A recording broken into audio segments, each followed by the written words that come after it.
ये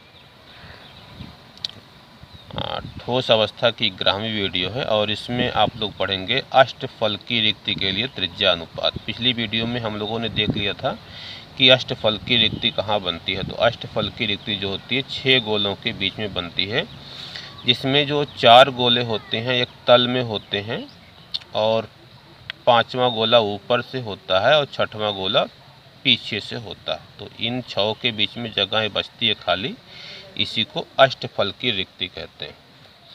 तो देखिए इसमें मैंने लिखा है कि यदि अवयवी कणों को निरूपित करने वाले गोलों की त्रिज्या कैपिटल आर तथा रिक्त की त्रिज्या स्मॉल आर है, तो ये जो छोटा सा मैंने गोला बनाया रिक्ति है, इसकी त्रिज्या स्मॉल आर है। तो ये जो बड़े वाले गोले की त्रिज्या कैपिटल आर है और यही अवयवी कणों को निरूपित कर रहे हैं। तो ए से बी की दूरी क्या होगी? Capital R 2 capital R. B C क्या हो गया? 2 कैपिटल आर। और ए सी क्या हो गया? बिकाड़ हो गया। तो ए बी बराबर बी सी बराबर क्या हो गया? 2 कैपिटल आर। तो ए सी का स्क्वायर बराबर क्या होगा? ए सी का स्क्वायर बराबर होगा ए बी का स्क्वायर धन बी सी का स्क्वायर।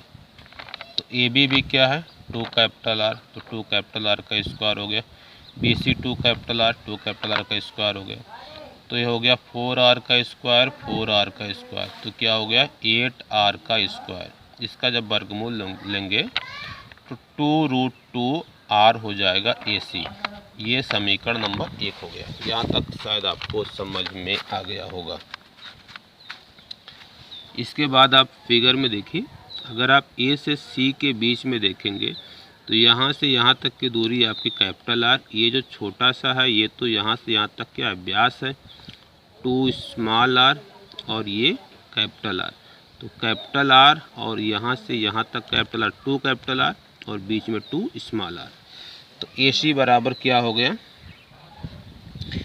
AC बराबर हो गया 2 capital R plus 2 small R. इसे समीकरण 2 मानिए। अब समीकरण 1 तथा 2 से इसकी तुलना करेंगे। ये AC बराबर है तो ये वाली साइड भी बराबर हो जाएगी। 2 capital R plus 2 capital R बराबर हो गया 2 capital R plus 2 small R. अब इस 2 को यहाँ से पक्षांतर कर लीजिए, कॉमन ले लीजिए। तो जब 2 कॉमन हो जाएगा तो ब्रैकेट में बचेगा capital R plus small R. ये 2 से कट जाएगा। तो यहाँ पर क्या बचेगा? √2 कैपिटल आर बराबर capital R plus small R. अब इस कैपिटल आर को आप पक्षांतर करेंगे तो ये हो जाएगा √2 - 1 कैपिटल आर बराबर स्मॉल आर। इस कैपिटल आर को आप इधर ले जाएंगे तो स्मॉल आर बटे कैपिटल आर, करड़ी में 2 का मान रखेंगे 1.414 - 1। तो ये घटाएंगे तो होगा 0.414 बराबर स्मॉल आर बटे कैपिटल आर। तो ये हो गया अष्टफलकी रिक्ति के लिए त्रिज्या अनुपात। ये हो गई रिक्त की त्रिज्या और ये हो गई गोले की त्रिज्या। तो अष्टफलकी रिक्त के लिए भी त्रिज्या अनुपात आपने निकाल लिया है 0.414। तो आपने त्रिकोणीय रिक्ति के लिए निकाल लिया है। चतुष्फलकी त्रिकोणीय रिक्ति के लिए हम लोगों ने त्रिज्या अनुपात निकाला था 0.155। चतुष्फलकी के लिए 0.225। अष्टफलकी के लिए 0.414। तो ये तीनों आपको याद रखना। अब हम लोग पढ़ेंगे संकुलन क्षमता। संकुलन क्षमता का मतलब होता है कि किसी एकक कोष्ठिका में कितनी जगह गोलों के द्वारा भरी है। जैसे गोलों को अगर आप रखेंगे तो आपने देख ही लिया है कि गोलों को जब हम रखते हैं तो उनके बीच में कुछ खाली जगह बचती है। तो हमें संकुलन क्षमता में ये समझना है कि एकक कोष्ठिका में कितना स्थान गोलों के द्वारा भरा हुआ है।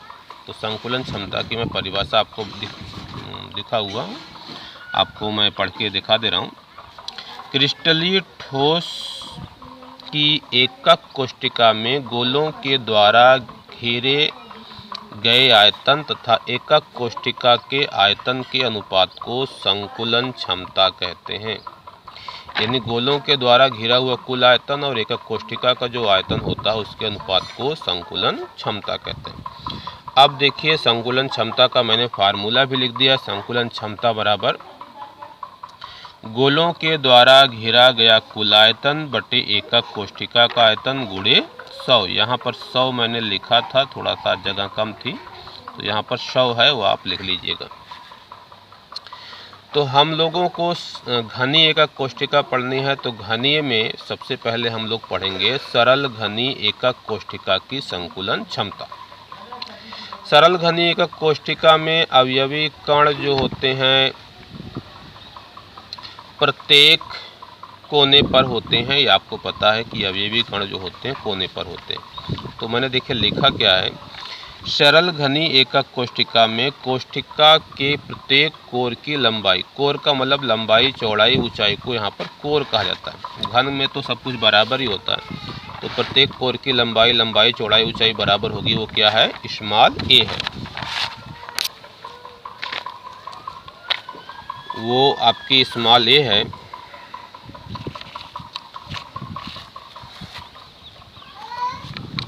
तथा गोलों की त्रिज्या स्मॉल आर है। तो सरल घनी एकक कोष्ठिका के कोर के अनुदिश गोले एक दूसरे को स्पर्श करते हैं। हाँ, ये इम्पोर्टेंट चीज़ है जो आपको याद रखना चाहिए कि सरल घनी एकक कोष्ठिका में जो गोले होते हैं जो एक दूसरे को स्पर्श करते हैं, वो कोर के अनुदिश गोले एक दूसरे को स्पर्श करते हैं। जैसे ये चारों गोले रखे हुए हैं, तो ये गोला इस गोले को टच कर रहा है, ये इसकी कोर है। यानी यहाँ से यहाँ तक अगर मैं कोर की लंबाई को स्मॉल ए लिखूँगा तो स्मॉल ए बराबर क्या होगा, इसकी त्रिज्या आर और इसकी त्रिज्या आर। स्मॉल ए बराबर होगा 2r। स्मॉल ए क्या है, कोर की लंबाई मतलब भुजा की लंबाई। तो स्मॉल ए बराबर 2r होगा। ये सरल घनी एकक कोष्ठिका में संबंध होगा। तो ए बराबर मैंने लिख दिया 2r।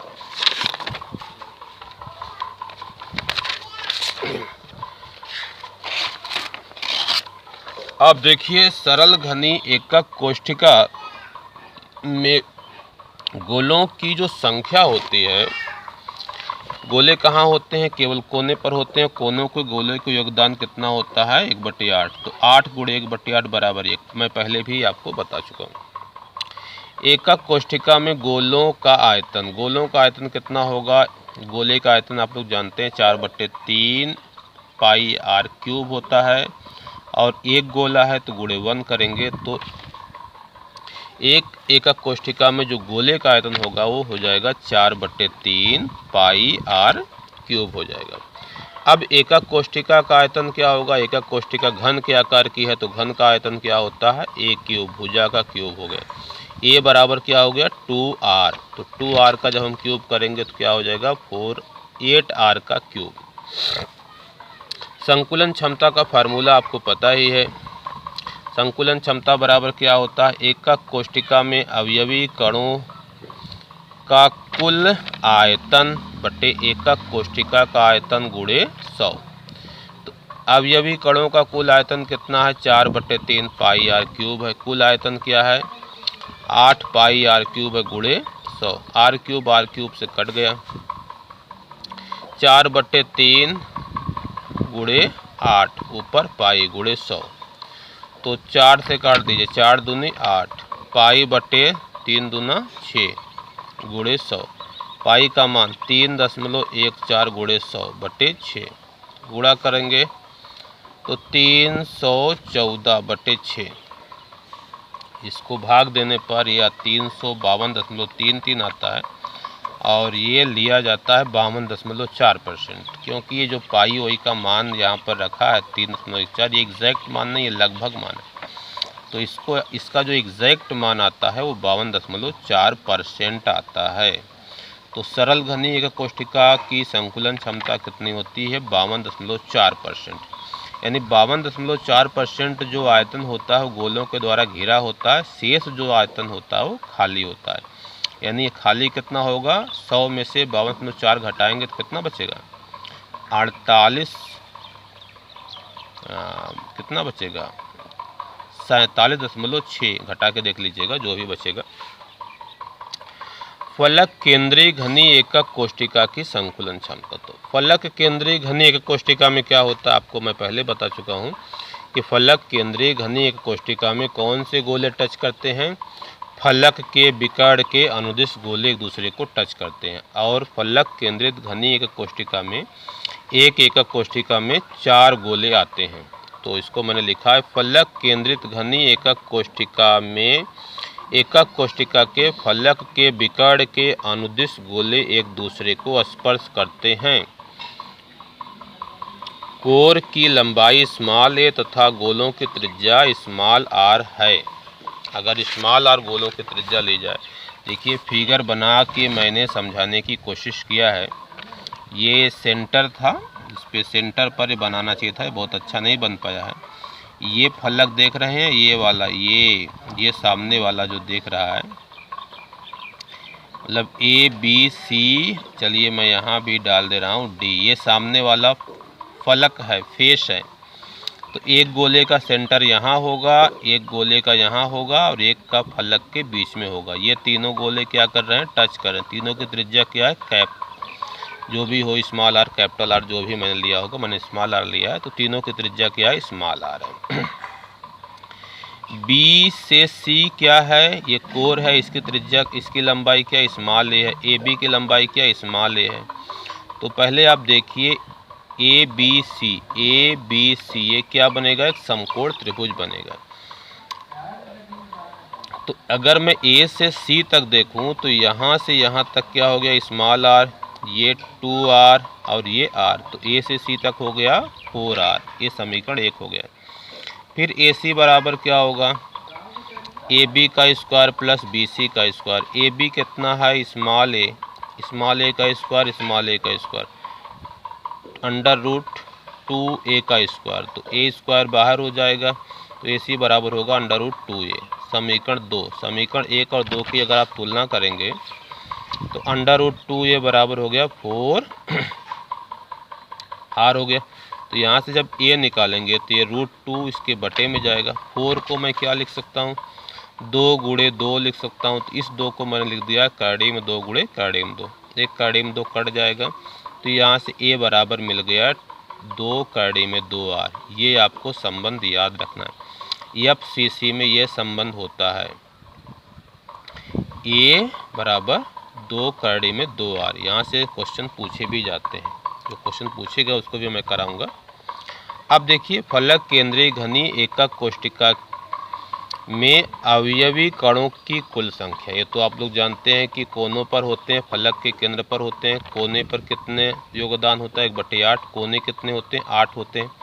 तो 8 गुणे 1/8 धन 6 गुणे 1/2। फलक पर गोल जो अवयवी कण होते हैं उसका योगदान कितना होता है, 1/2 होता है। कितने फलक होते हैं, 6 होते हैं। तो जब आप इसको हल करेंगे तो 8 से 8 कटेगा, 1 होगा, 2 3 या 6 होगा, 1 और 3 जोड़ेंगे तो 4 होगा। ये मैं पहले भी आपको करा चुका हूँ कि फलक केंद्रीय घनी में 4 अवयवी कण एक एकक कोष्ठिका में होते हैं। एकक कोष्ठिका में गोलों का कुल आयतन, अब देखिए एक गोले का आयतन कितना होता है, 4/3 पाई r क्यूब होता है। तो 4 गोले हैं तो 4 से गुणा करेंगे, तो गुणा करने पर क्या हो जाएगा, 16/3 पाई r क्यूब। एकक कोष्ठिका का आयतन क्या होगा, a क्यूब होगा, क्योंकि ये घन के आकार की है। a का मान अगर आप यहाँ से रखेंगे √2r, तो जब आप इसका क्यूब कर देंगे तो 2 का क्यूब क्या हो जाएगा, 8 हो जाएगा। √2 का क्यूब √2 गुणे √2 गुणे √2, 3 बार करेंगे तो 2 कार्डी में 2 हो जाएगा r क्यूब। तो 8 दूनी 16 √2 r क्यूब हो जाएगा। क्या हो जाएगा, एकक कोष्ठिका का आयतन। अब जब एकक कोष्ठिका का आयतन निकल चुका है तो अब हमको क्या निकालना है, अब हमको निकालना है संकुलन क्षमता। तो संकुलन क्षमता बराबर क्या होता है, संकुलन क्षमता बराबर एकक कोष्ठिका में गोलों का कुल आयतन बटे एकक कोष्ठिका का आयतन गुणे 100। ये आप फार्मूला देख ही रहे होंगे। अब गोले का कुल आयतन 16/3 पाई r क्यूब है। एकक कोष्ठिका का आयतन मैं पीछे निकाल चुका हूँ, 16 करड़ी में 2 आर क्यूब है, तो आर क्यूब से कटेगा, 16/3, 16 करड़ी में 2, 16 से कट जाएगा, यहाँ पर पाई है। तो अब देखिए जो बचा उसका मैं मान रख रहा हूँ, पाई का मान कितना होगा 3.14 गुणे 100। अब यहाँ पर देखिए नीचे 2 है, करड़ी में 2, ऊपर नीचे करड़ी में 2 से मैंने क्या किया, गुणा कर लिया। तो जब करड़ी में 2 से यहाँ गुणा करूँगा तो करड़ी में 2 गुणे करड़ी में 2 क्या हो जाएगा, 2 हो जाएगा। 3 गुणे 2 क्या हो जाएगा, 6। तो 3.14 गुणे यहाँ पर जो मैंने गुणा किया करड़ी में 2, इसका मान क्या होगा, इसका मान होगा 1.414। और ये जो 100 का गुणा हो गया था 3.14 में, तो ये 314 हो गया। अब 3 गुणे 2 नीचे है तो क्या हो गया, 6 हो गया। ऊपर का गुणा करने पर ये आ जाता है 342.996, और जब भाग देंगे तो 73.999 आएगा। ये लगभग कितना आएगा, 74%। तो एफसीसी की संकुलन क्षमता कितनी होती है, 74% होती है। अब देखिए क्या है, तीसरे प्रकार की एकक कोष्ठिका है, काय केंद्रीय घनी एकक कोष्ठिका की संकुलन क्षमता। काय केंद्रीय घनी एकक कोष्ठिका में आप लोग जानते हैं कि गोले कहाँ कहाँ होते हैं, कोने पर होते हैं, और एक जो होता है एकक कोष्ठिका के विकर्ण पर होता है, ठीक बीच में होता है। इसमें 2 अवयवी कण होते हैं। तो काय केंद्रीय घनी एकक कोष्ठिका में एकक कोष्ठिका के विकर्ण के अनुदिश, एकक कोष्ठिका का विकर्ण का मतलब वही जो सबसे बड़ा वो होता है, वो भी मैं फिगर में समझा रहा हूँ। गोले एक दूसरे को स्पर्श करते हैं। एकक कोष्ठिका के प्रत्येक कोर की लंबाई स्मॉल है तथा गोलों की त्रिज्या स्मॉल आर है, तो एकक कोष्ठिका में गोलों की कुल संख्या, तो ये मैं बता चुका हूँ कि कोने पर होंगे और एक अंदर होगा, तो 8 गुणे 1/8 धन 1 होगा। तो 8 से 8 कटेगा, 1 होगा, 1 1 जोड़ देंगे तो 2 हो जाएगा। एकक कोष्ठिका में गोलों का कुल आयतन 4/3 पाई आर क्यूब गुणे 2 हो जाएगा, तो 2 से गुणा करेंगे तो 8/3 पाई आर क्यूब हो जाएगा। ये देखिए फिगर बना के मैंने समझाया है कि कौन कौन से गोले टच करते हैं। ये आपका एक गोला ए पर होगा और एक गोला डी पर होगा, तो ये जब ए डी को मिलाएंगे तो इसको क्या कहेंगे, एकक कोष्ठिका का विकर्ण कहेंगे। तो सबसे पहले हम क्या निकालेंगे, ए सी निकालेंगे। तो ए सी के लिए क्या होगा, ए बी ये स्मॉल ए है, बी सी स्मॉल ए है, सी डी भी स्मॉल ए है। तो जब ए सी निकालेंगे तो ए सी बराबर क्या होगा, ए बी का स्क्वायर प्लस बी सी का square, A square plus A square, √2 a का स्क्वायर, √2 और ए हो जाएगा। उसके बाद जब ए डी निकालेंगे तो ए डी बराबर क्या होगा, देखिए ए सी का स्क्वायर प्लस सी डी का स्क्वायर। तो ए सी का स्क्वायर आप यहाँ से देखो, ए सी बराबर √2 a का स्क्वायर है, तो ए सी स्क्वायर बराबर क्या होगा, 2 a का स्क्वायर। और सी डी क्या है, सी डी ये भुजा है, कोर है, तो ए स्क्वायर होगा। तो क्या हो गया, 3a का स्क्वायर। तो ए डी स्क्वायर बराबर होगा 3a का स्क्वायर, तो ए डी बराबर क्या होगा, √3a। अब यहाँ से यहाँ तक देखिए, ए से डी के बीच में देखिए, तो यहाँ से यहाँ तक क्या हो गया, ये गोले टच कर रहे हैं, कैपिटल आर, ये 2 कैपिटल, ये 2r और ये r। तो ए डी बराबर क्या हो गया, 4r हो गया ना, ए डी बराबर 4r हो गया। तो यहाँ से ए डी का मान करड़ी में 3a है, यहाँ से 4r है। अगर आप दोनों को तुलना करेंगे तो करड़ी में 3a बराबर क्या हो गया, 4r हो गया। तो a बराबर क्या हो गया, 4r बटे करड़ी में 3। तो यहाँ से आपने क्या निकाल लिया है, गोलों की त्रिज्या में संबंध निकाल लिया है। अब हम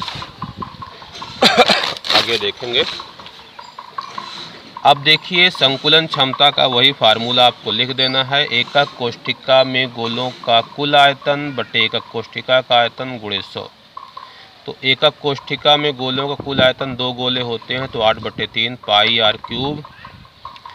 इसका जो होगा a क्यूब होगा, तो मैंने डायरेक्ट a का मान रख दिया 4r बटे करड़ी में 3 का क्यूब। गुणे 100। तो 8/3 पाई r क्यूब, इसका जो करेंगे तो 4 का क्यूब कितना हो जाएगा, 4 चौका 16 चौका 64, 3 कड़ी में 3 r क्यूब गुणे 100। r क्यूब से आप काट दीजिए। तो 8/3 थोड़ा सा यहाँ पर कुछ मैं कैलकुलेट कर रहा था तो थोड़ा सा गलती हो गई है। ये आपका 64 है, 8 64, तो ये 64 था, ये 64 है। तो जब काटेंगे 8 8 64 से 8 बार कटेगा। और ये वाला जो 3 कड़ी में 3 एप्लेट के ऊपर जाएगा तो 3 से 3 कट जाएगा। तो देखिए ऊपर बचा कितना, ऊपर बचा कड़ी में 3 पाई और नीचे क्या बचा 8 गुणे 100। तो कड़ी में 3 का मान 1.732 है, पाई का मान 3.14 बटे 8। तो जब ऊपर गुणा करेंगे तो इसका मान गुणा करने पर आएगा 5.434848 बटे 8 गुणे 100। तो जब 100 से गुणा करेंगे 0.2 अंक इधर जाएगा तो ये 543.848 बटे 8 भाग देंगे तो 67.98, जिसको लगभग 68% माना जाता है। तो ये आपने तीनों की संकुलन क्षमता को पढ़ लिया और अच्छे से आपको समझ में आ भी गया होगा। तो अब जो एकक कोष्ठिका की संकुलन क्षमता मैं आपको बताने जा रहा हूँ, ये आपकी एनसीईआरटी में दी नहीं गई है और शायद इंटर के सिलेबस में भी नहीं है, लेकिन यहाँ से आईआईटी और जेईई मेन वगैरह और नीट वगैरह में क्वेश्चन आते हैं, तो इसको भी मैं चाहता हूँ कि आप समझ ही लें। षटकोणीय एकक कोष्ठिका की संकुलन क्षमता। षटकोणीय एकक कोष्ठिका तो मैं आपको पहले ही समझा चुका हूँ कि इसकी एकक कोष्ठिका में कितने गोले होते हैं। एकक कोष्ठिका में 6 गोले होते हैं। ये पीछे मैं जब वहाँ पर वो पढ़ा रहा था गोलों को रखना सन्निविड़ संकुलन, तो वहाँ पर मैंने बताया था। तो देखिए यहाँ पर मैंने लिखा है एक षटकोणीय एकक कोष्ठिका में गोलों की संख्या। तो गोले कहाँ कहाँ होते हैं षटकोणीय कोष्ठिका में, कोने पर होते हैं। कितने कोने होते हैं, 12 कोने होते हैं। कोने पर जो गोले का योगदान होता है वो 1/6 होता है। ये चीज़ें मैं वहाँ पे समझाया हूँ। और 2 गोले कहाँ होते हैं, फेस पर होते हैं। अभी फिगर आगे आ रहा है तो देखिएगा। और फेस का जो योगदान होता है गोले का 1/2 होता है। और 3 गोले कहाँ होते हैं, अंदर होते हैं। तो 12 गुणे 1/6 धन 2 गुणे 1/2 धन 3, तो ये हो जाएगा 2 और ये हो जाएगा 1 और ये हो जाएगा 3, तो जोड़ेंगे तो 6। यानी षटकोणीय कोष्ठिका में कितने गोले आते हैं, 6 गोले आते हैं। अब यहाँ पर देखिए फिगर मैंने बनाया है, देख लीजिए। माना एकक कोष्ठिका की आधी ऊंचाई स्मॉल एच तथा गोलों की त्रिज्या कैपिटल आर है। यहाँ पर मैंने त्रिज्या को कैपिटल आर मान लिया, स्मॉल आर भी आप मान सकते हैं, कोई दिक्कत नहीं। ये देखिए ये जो गोले हैं, ये 6 गोले नीचे हैं कॉर्नर पे, कोने पर। 1 2 3 4 5 6, 6 गोले ऊपर हैं। 1 2 3 4 5 6, 6 गोले नीचे है। एक ऊपर जो है फेस पर गोला है, नीचे एक फेस पर गोला है। 3 गोले अंदर हैं। ये आधी ऊंचाई को मैंने स्मॉल एच माना है, पूरी ऊंचाई क्या है उसको दूना करने से मिल जाएगी। तो यहाँ पर देखिए जो ये तीनों गोले अंदर हैं ए बी सी, इसी के सेंटर को ये आप तो जानते हैं ये क्या बताया था, जालक बिंदु होते हैं और अवयवी कणों को निरूपित करने वाले गोलों के सेंटर होते हैं। तो मैंने ए बी सी गोलों को देखिए यहाँ पर बनाया है। और इस ए बी सी जो ये सेंटर को मिलाने से त्रिभुज बनेगा, उसका जो गुरुत्व केंद्र होगा, माध्यिकाओं का कटान बिंदु होगा, उसी बिंदु के ठीक ऊपर इस गोले का सेंटर होता है, जो यहाँ पर इसके फेस पर होता है। यानी इसका जो गुरुत्व केंद्र होता है इसके ठीक ऊपर ये गोला होता है। तो ये जो एबीसी त्रिभुज बनेगा ये एक समबाहु त्रिभुज होगा। और जब यहाँ से हम इसकी माध्यिका डालेंगे तो ये आपको पता है कि समबाहु त्रिभुज में गुरुत्व केंद्र, लंब केंद्र, अंतः केंद्र, परिकेंद्र सब एक ही जगह पर होते हैं। तो ये जब माध्यिका डालेंगे तो लंब भी होगी, तो ये जब लंब भी होगी तो ये माध्यिका का जो ये कटान बिंदु है ये O है।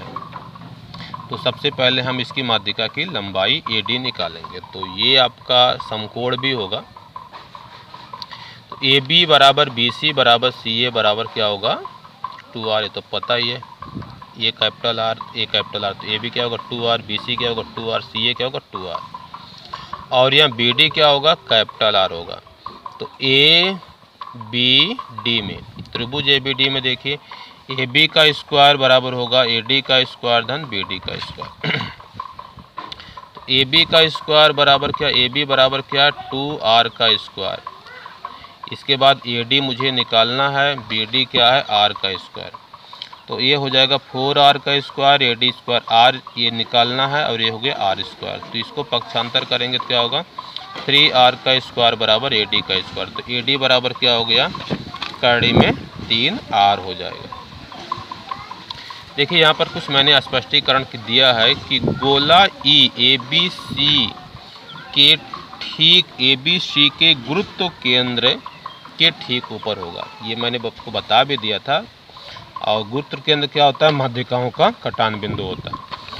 तो ये आपको मैं बता दूं कि जो ये गुरुत्व केंद्र जहाँ जो ये मैंने बिंदु O लिखा है यही माध्यिकाओं का कटान बिंदु है। तो एक ही माध्यिका मैंने बनाई है, लेकिन यहाँ से भी आप डालेंगे तो ये जो काटेगा वही गुरुत्व केंद्र होता है। तो AO जो होता है पूरी माध्यिका का 2/3 होता है, यानी जो गुरुत्व केंद्र होता है ये माध्यिका को 1 और 2 के अनुपात में बांटता है, यानी इधर 1 भाग होता है, इधर 2 भाग होता है।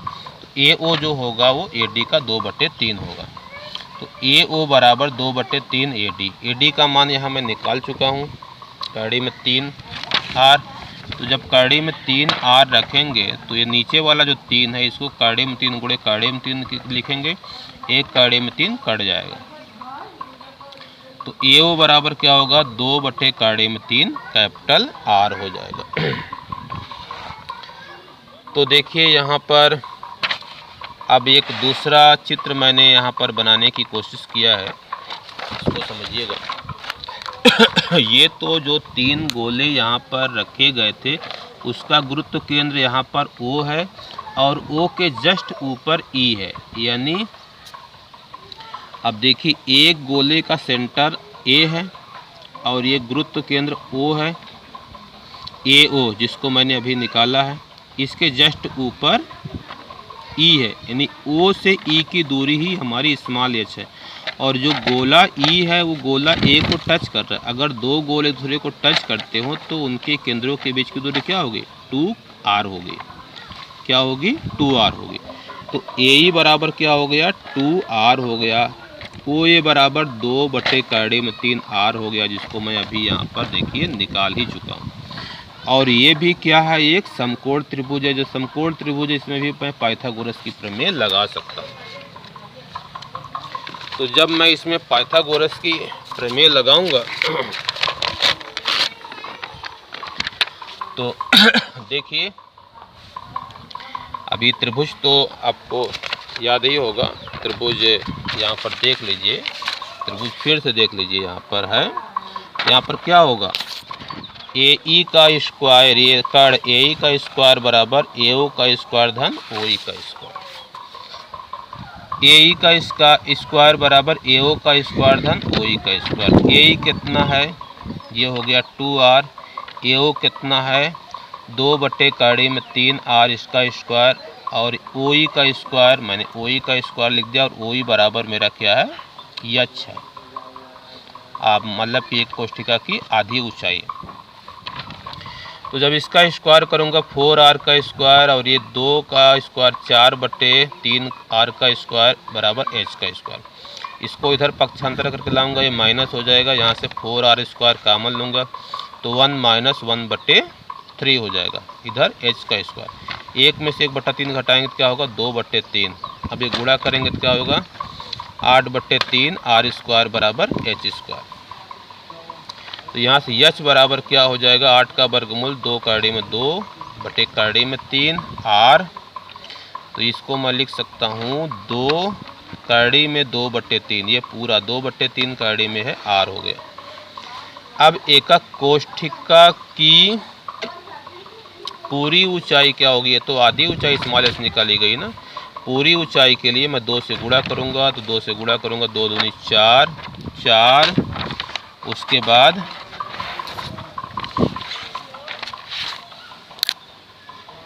4 कड़ी में 2/3 r, ये पूरी ऊंचाई हो गई।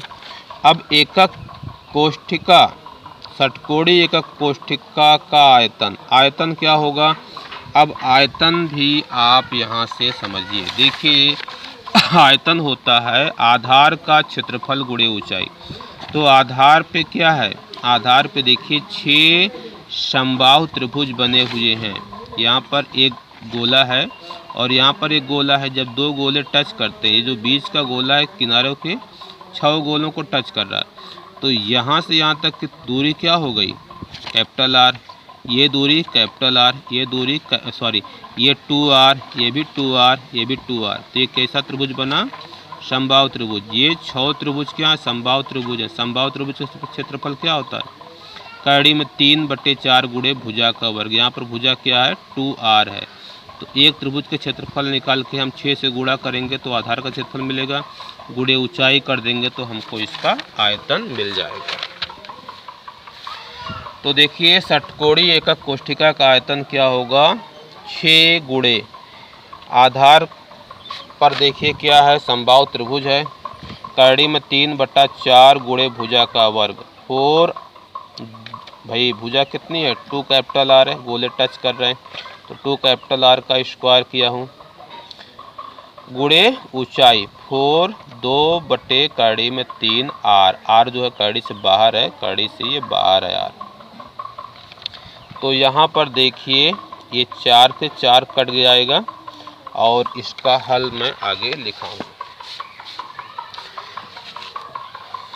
तो 6, अब 2 R का स्क्वायर था, तो 2 का स्क्वायर 4 हो गया, R स्क्वायर हो गया।